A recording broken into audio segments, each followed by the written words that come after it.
Good morning, students.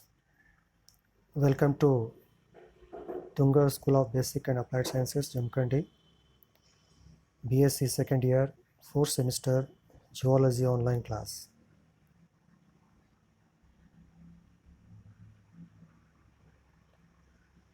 So today I am going to discuss on ultra structure of plasma membrane.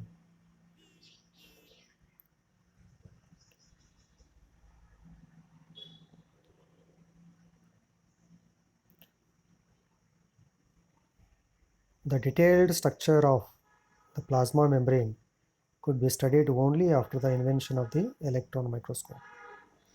So the details ultra structure of plasma membrane is studied only after the invention of electron microscope.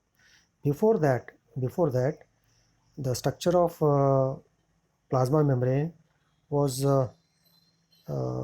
stated by different people based on certain experiments. The study of the structure of the plasma membrane is beyond the resolution of the light microscope. Therefore, all the experiments conducted before the invention of electron microscope could only provide indirect evidence for the existence for a membrane-like structure around the cell. The existence of plasma membrane can be understood by the following points. So, before the invention of electron microscope, the existence of plasma membrane in cell is understood by following points. Some points are given. The existence of plasma membrane in plant cells can be proved by the plasmolysis of plant cells in hypertonic solution. If you keep the plant cell in hypertonic solution, what happens? Cell shrinks. The protoplast shrinks within the cell wall due to the loss of water from the cytoplasm. This indicates the presence of plasma membrane around the cell. Animal cells exist as a physical entity even with no cell wall. So, animal cells do not have cell wall, but even then they are having a physical existence, physical entity. This is possible only because of the presence of some kind of membrane surrounding it. So this is possible only because of the presence of membrane. This means membrane must be there. Membrane is there. Then when the cell surface is pierced, protoplast leaks out. Yes. When the surface of the cell is pierced, pricked, the protoplasm leaks out. From this point, it can be concluded that the leakage is because of the puncture of the surrounding membrane.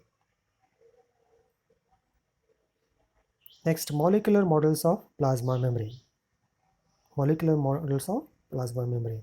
So various authors have given various models and concepts for the presence of and structure of plasma membrane, but fluid mosaic model proposed by Singer and Nicholson is the most accepted of them all, most widely accepted.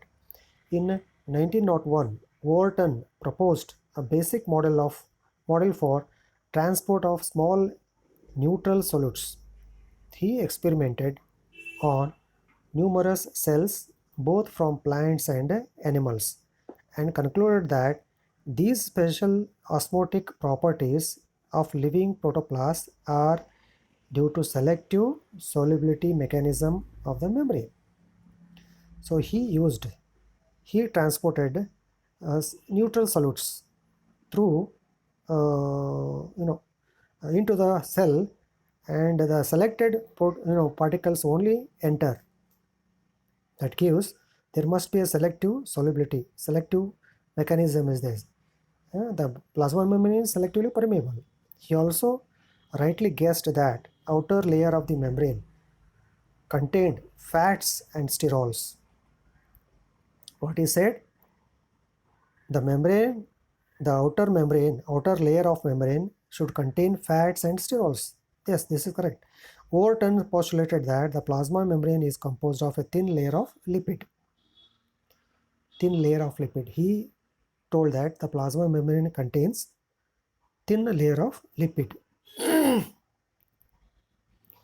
Next, in 1926, Grotter and Grendel conducted experiments on hemolyzed RBC and concluded that the RBCs were covered by two layers of lipid molecules over the entire cell surface. Two lipid molecules are there. In 1931, Daniel and Harvey studied the surface tension of the cells. Generally, surface tension at the water-oil interface is around 0.01 to 0.015 Newton per meter. On the other hand, the surface tension for cells is nil. This low surface tension for the cell is attributed to the presence of proteins in the plasma membrane. So it shows that along with lipid, protein is also present. The following are the molecular models of the plasma membrane proposed by various biologists. So sandwich model proposed by Davison and Daniel. In 1935, Davison and Danieli proposed sandwich or trilaminar model for plasma membrane structure.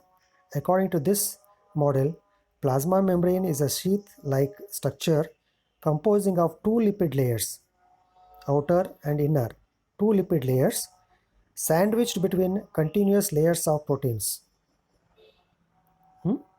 So between two protein layers, the lipid layer is sandwiched.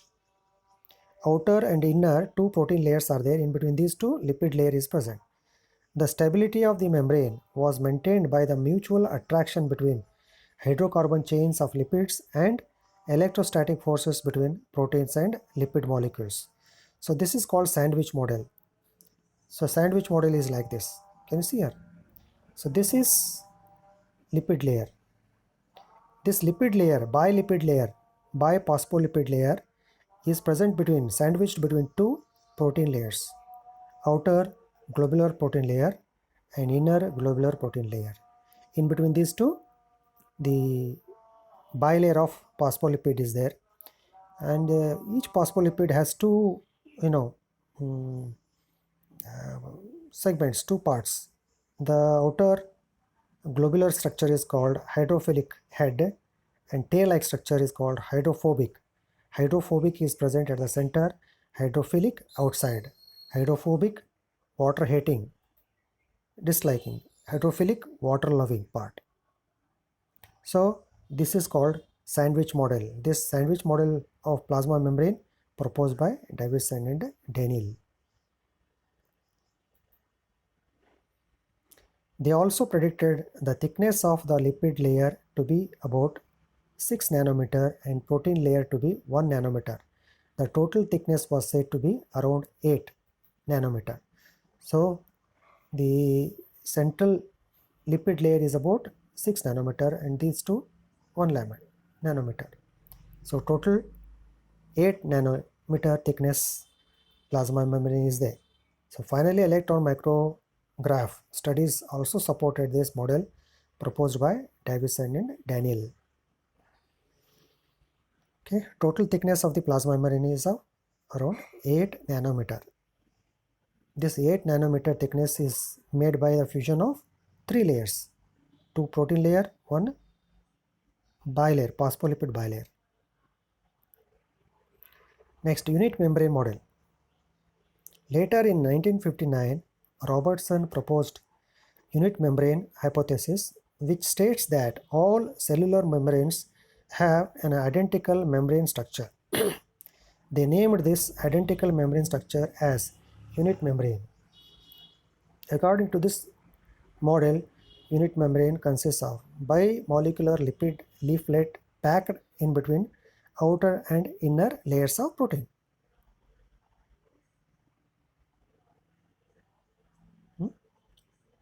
Same. This is outer protein layer and this is inner protein layer. In between these two, the phospholipid bilayer is present. This is called unit membrane model of plasma membrane proposed by Robertson.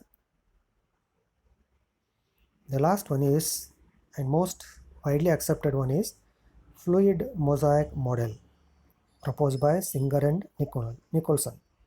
Finally, in 1972, Singer and Nicholson proposed the well accepted fluid mosaic model.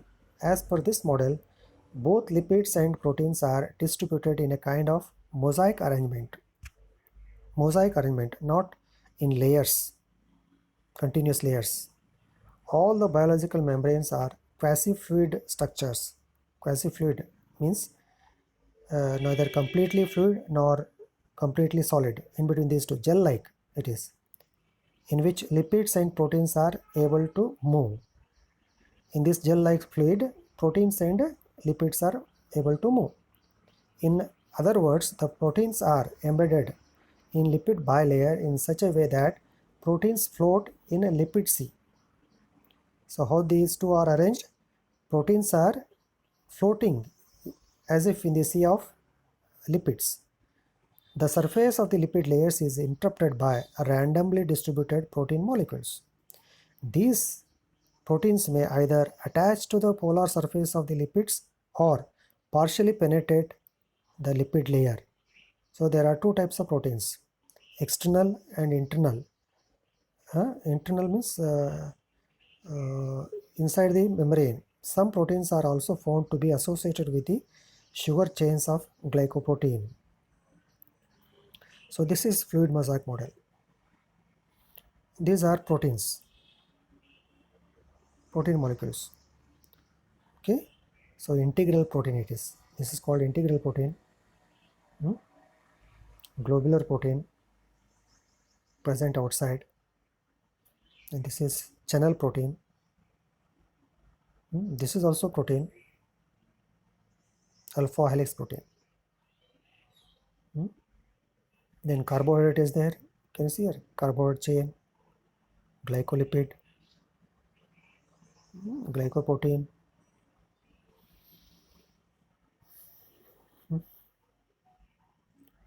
So protein molecules are not arranged in a continuous layer.